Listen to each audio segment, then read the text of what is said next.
नमस्कार मित्रों, मैं आपका अपना संत विजय नारायण दास फिर हाजिर हूँ आपके सामने एक और विषय पर चर्चा करने के लिए। आज हम बात करेंगे दमा के विषय पर। दमा से बहुत लोग परेशान रहते हैं और लोगों का मानना यह है कि दमा दम निकलने के साथ ही जाता है, पर ऐसा है नहीं दोस्तों। अगर हम चाहें तो ये ठीक हो सकता है, लेकिन ना तो हमें कभी बताया गया और ना हम चाहते हैं, क्योंकि हमारे अंदर तो वो नेगेटिविटी भर गई है कि ये ठीक होगा ही नहीं। तो आज हम इसी विषय पर चर्चा कर रहे हैं। तो पहले इसके लक्षणों पर चर्चा कर लेते हैं, कारणों पर चर्चा कर लेते हैं। इसके कारण ज़्यादातर होते हैं धूल, मिट्टी, धुआं, प्रदूषण और सर्दी या गर्मी से एलर्जी। इन कारणों से भी सांस फूलता है और ये ज़्यादातर सुबह और शाम ज़्यादा होता है। ठंडी के दिनों में रात में भी होता है।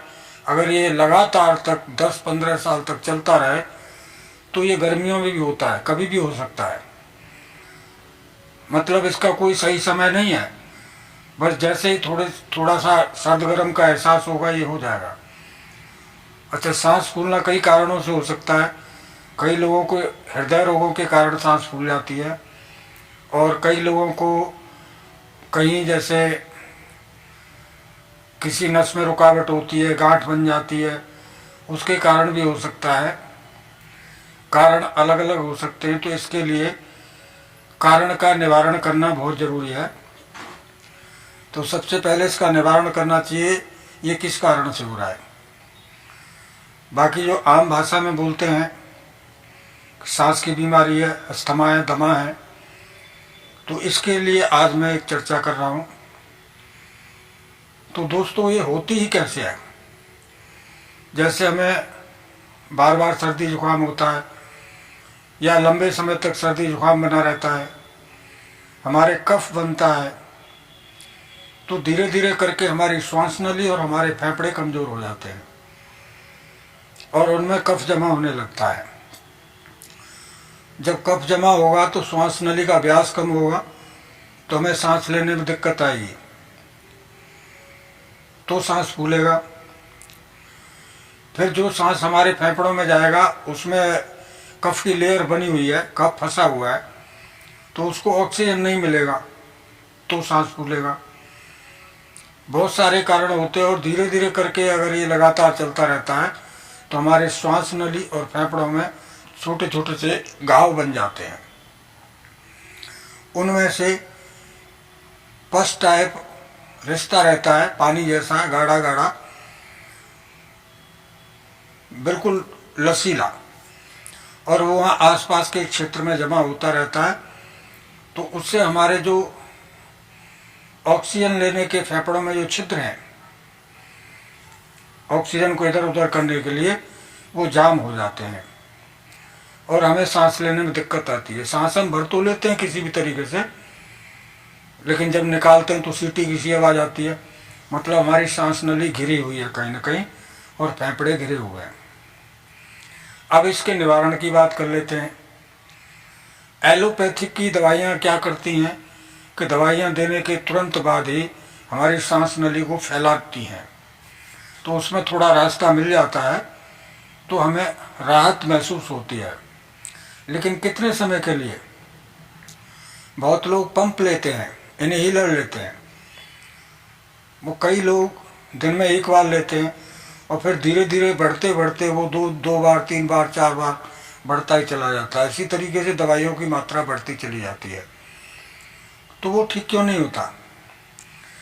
तो ठीक जब तक नहीं होगा जब तक हमारी सांस नली की स्वेलिंग या जो छोटे छोटे घाव बन गए या उसमें कफ जमा हो गया है, जब तक उसकी सफाई नहीं होगी, फेफड़ों की सफाई नहीं होगी। और फेफड़ों की भी सफाई आसानी से नहीं हो सकती, उसके लिए हमें पेट तक जाना पड़ेगा। जब ज़्यादा दिनों तक कब्ज रहती है तब भी आदमी की सांस फूलती है, क्योंकि कब्ज तो हर बीमारी की जननी है। तो सबसे पहले कब्ज को ख़त्म करिए, किसी भी तरह से करिए। अपने आसपास के किसी वैद्य से सलाह लेके करिए, या आप जानते हैं तो खुद करिए। खाना पीना बदल के करिए। मैं ये नहीं कह रहा कि आपको कौन सा रास्ता चुनना है। सबसे पहले कब्ज को ख़त्म करिए। उसके बाद में अगर कफ जमा हो गया है तो अमृत धारा ले लीजिए, या यूकेलिप्टस ऑयल ले लीजिए। यूकेलिप्टस की 8-10 बूंदें गर्म पानी में डाल करके भाप लीजिए।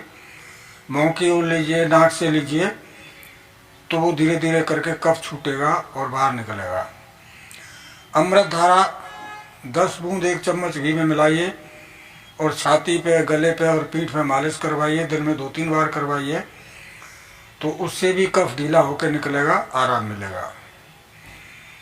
और अगर 8-10 दिन आप टंकण भस्म ले लेते हैं, यानी सुहागे की भस्म ले लेते हैं, 1-1 चुटकी दिन में 3 बार गर्म पानी में डाल के 1 गिलास पानी में डाल लें, घोल लें और घूंट घूंट करके पिएं, तो आपका मुंह खराब होगा एक बार के लिए। लेकिन किसी किसी के तो पहले ही दिन उल्टी हो जाती हैं और किसी किसी को 2, 4, 6 दिन बाद ही होती हैं। जब उल्टी हो जाती है तो बहुत सारा कफ निकलता है और उल्टी होते ही तुरंत आराम मिल जाता है। ये मेरा खुद का आजमाया हुआ है। इसका कोई साइड इफ़ेक्ट नहीं है, कोई नुकसान नहीं है। लेकिन मात्रा का ध्यान रखना है। 1 गिलास पानी में आधा ग्राम ही डालना है, दिन में 2 से 3 बार। इससे आपको क्या होगा, और भी बेनिफिट होंगे। गैस नहीं बनेगी, खाना पचेगा, भूख बढ़ेगी। ये फ़ायदे अलग से इससे होंगे। कफ तो निकलेगा ही निकलेगा। तो ये 2-3 चीज़ें मैंने आपको बताई हैं, और बाद बाकी स्थायी लाभ के लिए आप किसी के सानिध्य में ही करिए तो ज़्यादा अच्छा है। और मैं दावे के साथ कह सकता हूँ, अगर आपको ठीक जगह पर सानिध्य मिलता है तो ये रोग बिल्कुल ठीक हो सकता है, और हो जाते हैं। बहुतों के इनहेलर छूट जाते हैं, मेरे खुद के अनुभव हैं। तो अच्छा, इसमें मीठा बिल्कुल छोड़ देना चाहिए। परहेज की बात आती है तो खट्टा नहीं लेना चाहिए, और ठंडी चीज़ों से बिल्कुल परहेज करना चाहिए। बाहर की जो चीज़ें हैं, जो बाज़ार की चीज़ें हैं, तले भुने चटपटे, ये नहीं लेना चाहिए। इन चीज़ों से परहेज रखना चाहिए, तो आप पाएंगे कि बहुत जल्दी आराम आपको मिलेगा। लेकिन मैं फिर कहूँगा, किसी के सानिध्य में जाके करिए तो पूरी तरह आराम मिल जाएगा। और अगर आपको इमरजेंसी है तो इन चीज़ों को करने से आपको राहत मिलेगी। ये टिप है, इलाज नहीं है। इलाज किसी के सानिध्य में ही करें तो ज़्यादा अच्छा रहेगा। आज के लिए बस इतना ही। आप सभी को मेरा प्यार भरा नमस्कार, धन्यवाद।